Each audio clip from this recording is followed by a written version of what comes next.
Aux hommes de volonté. À propos de la guérison.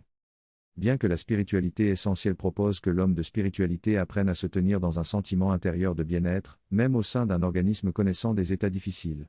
Il existe suffisamment de richesse dans les ramifications et dans les prolongements de la science spirituelle, pour rendre possible des outils spirituels capables de favoriser la guérison. Pour le thérapeute spirituel, le travail doit se concentrer sur 3 plans simultanés. Il doit apprendre à s'adresser au subconscient de la personne aidée, afin de communiquer au subconscient la force de stimulation des paroles de lumière et des énergies de lumière. La parole perdue que recherchent certaines traditions est une parole à vivifier.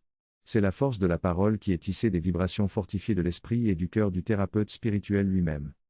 Sur un second plan, le thérapeute spirituel doit savoir attirer autour de lui la présence et l'assistance des aides de lumière. Parce que les impulsions des aides de lumière viendront toujours insuffler davantage de justesse et de profondeur à l'action du thérapeute spirituel. Que ceux qui veulent seulement être comme un canal aspirant à s'effacer, pour ne laisser que l'ouverture et le passage de la lumière. Que cela opère donc ainsi. Mais le grand chemin du thérapeute spirituel est de devenir lui-même un être soleil capable de dispenser l'aide de lumière à partir de la force qu'il aura su magnifier au-dedans de lui. Devenir semblable aux aides de lumière dont il demande l'assistance.